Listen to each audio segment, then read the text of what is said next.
Hey everyone, Mario again, coming at you with another episode of First Impressions, the video series where I discuss films, either ones that I've been meaning to see for a while, or ones that are still in their theatrical run. Today's film is one of the latter, and it's a film that came out a couple days ago. When I first saw the theatrical trailers, I'm like, this looks like it'll be a fun theater experience.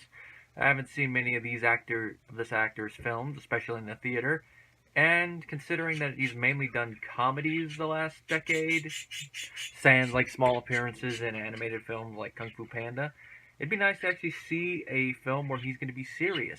And of course, that film is The Foreigner, the latest film starring and produced by Jackie Chan. Now, the reason this film drew me in is that it looked like a take on the film Taken, only more in the vein of Edge of Darkness, which is interesting because the director of this film, Martin Campbell, also directed Edge of Darkness, both the Mel Gibson film and the original TV miniseries. So there's that little connection that's a little funny.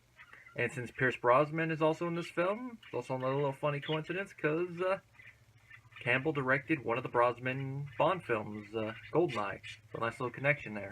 Now, one thing I'm going to note is, when are these bad guys going to learn you never mess with old action stars' families? First, they kidnap Liam Neeson's daughter, and then in the third film they kill his ex-wife, but that's a whole other story since that's a sequel. They kill Mel Gibson's daughter, and now, through an explosion, they're killing Jackie Chan's daughter. What's next? Are they going to kill Sly and Arnold's daughters, and that'll be in their next team-up movie? We're going to kill them all! Sounds good, pal. Now that would be an interesting collaboration with them, Arnold and Sly getting some vengeance on a bunch of terrorists. But, that's just me throwing that out there. Now, the plot of the film is that it takes place in London. I'm probably going to butcher the pronunciation of Chan's character's name, so if I just call him Jackie, just know it's because of this. His name, Kwan. Kwan's his last name, so I'll just call him Kwan. He's a retired former Special Forces officer. What they never mention is whether he fought in the Vietnam Army, or the Vietnamese Army, or whether he was in the American Army, or both. The novel makes it clear that he jumped sides from what I've read, but the movie is very vague. But I'm assuming more based on what we are seeing that he probably did switch sides in the movie too, but it seems more likely he fought for the Americans. But either way, he saw a bunch of creepy stuff in the Vietnam War. And, he's trying to put that behind him. He's living in London with his daughter. As the movie opens, he's with his daughter. She's getting ready for a dance. He wants to meet her boyfriend. And then everything goes out the window when there's an explosion right outside the shop. She's going to go get the dress, and she's dead. And this really shows what type of acting performance Jackie's going to give in this movie. Because at first, you can tell he's happy with where he is in life right now, but he's still reserved and a little inward with how he's talking to his daughter. Like, you can tell he's happy, but he's not like, oh, happy-go-lucky. Like, yeah, when am I going to get to meet him? He's like, when am I going to get to meet him? Like, very softly. But then once his daughter dies, it's like, ooh, he starts to go inward. Just the shot of him cradling her dead body that we first see when this one reporter is taking pictures and spots him is like, oh. That right there tells you what type of acting performance that Jackie's going to give in this film.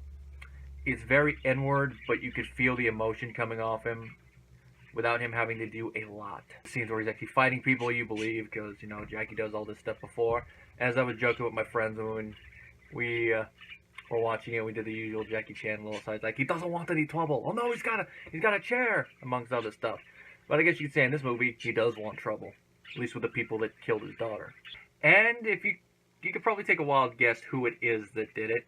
It's not ISIS, it's not Al-Qaeda, although they are mentioned in the film by some government officials. It is a rogue cell of the IRA, which is a carryover from the novel, but the novel takes place during the heart of the struggle between the IRA and the British government, whereas this is supposed to be a resurgence of it, which is why I think they tweak the character that Pierce Brosnan plays in this film. I don't know if his novel has an equivalent or if the character is created just for the adaptation. But he is basically the liaison between the Irish government and the main British government. And I'm not really going to say a lot about his character because it is a lot of spoilers, but let's just say he is a former IRA member, and that does tie into a lot about his character, especially in the third act. And when we find out more about his character, we're like, ooh, this is not going to end well for him. And he has a lot of subordinates. One of them is played by a Game of Thrones actor. It's Michael McElhatton, who played Roose Bolton in Game of Thrones, so it was nice to see him in here. He basically plays Brosnan's right-hand man, so good choice. Now, Quan, when he does not get the answer he wants from Brosnan's character about who killed his daughter, he starts a little bit of a reign of terrorism, but it's selective. Like, he puts a bomb in the bathroom in his office, but he could have put a bigger one in there if he wanted. He just put a small one just to make a point. And then he keeps making his point, stalks into his farmhouse, blows up one building there, and he's like, I want the names. And they, send in people to try to get him. Doesn't work.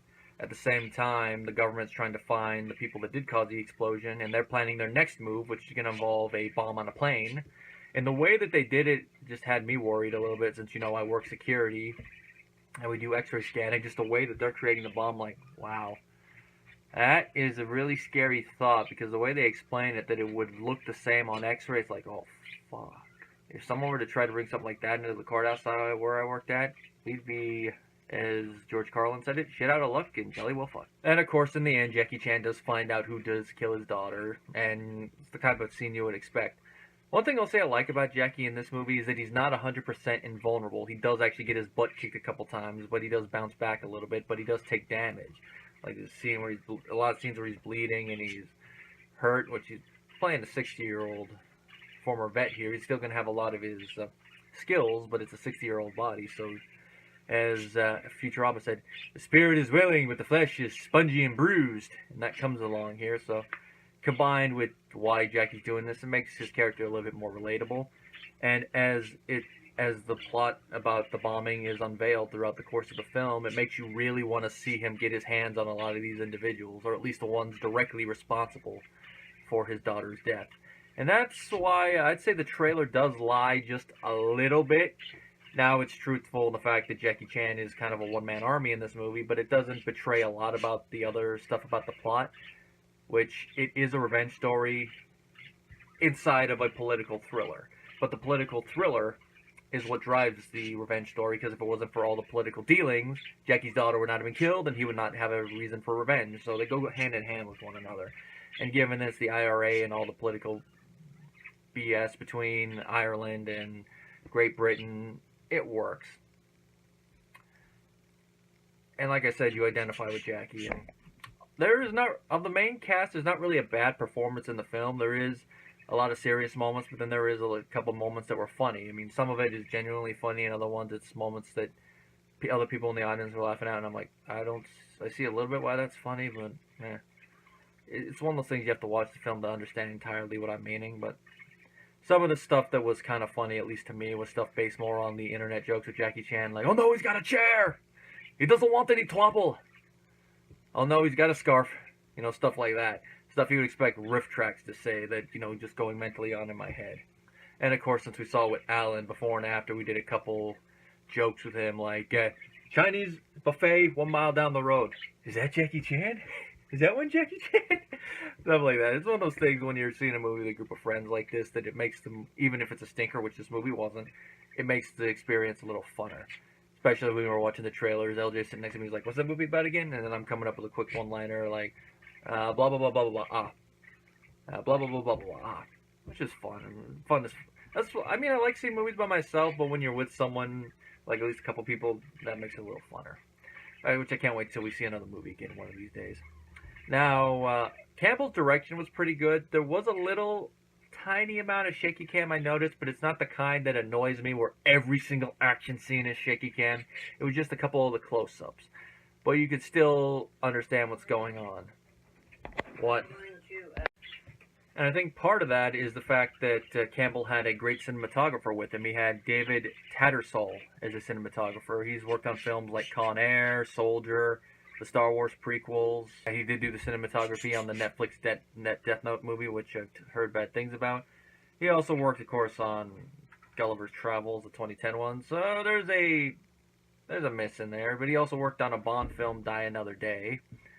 So he does have a lot of films under his resume that even if you hate the film, you got to say the cinematography is at least pretty good. So he at least knows what he's doing. So pretty good action-y director combined with a great cinematographer. you know the film is at least going to look good. The music I also thought was pretty good. It kind of had a 80s vibe to it, an 80s electronic rock vibe to it, but it wasn't like overblown, like like a super long guitar. And it was a very subtle score, and I liked it. It's one of those ones that I would actually want to get the individual tracks and listen to again. Maybe some of it might be tribute fodder. And it was done by Cliff Martinez, who is one of the members of the Red Hot Chili Peppers, so he's a Rock and Roll Hall of Famer. And he's done scores before. He did Sex, Lies, and Videotapes, Drive, Only God Forgives, Contagion, Solaris, among other films. So he does know how to do film scores. I can't compare it to his other ones because I haven't seen a lot of those other films. But here, I thought it worked, and I had, who it is kind of explains why I'm getting a 80s electronic rock vibe out of it. Now, as you can tell, I definitely give this film a recommendation if you're a fan of Jackie Chan. If you are a fan of films like Taken and Edge of Darkness, this will probably definitely be up under your alley. Just know that it is a political thriller with the revenge story thrown in, so there are two main plots going on about the same time, but they go with one another and they balance each other well, at least in my opinion.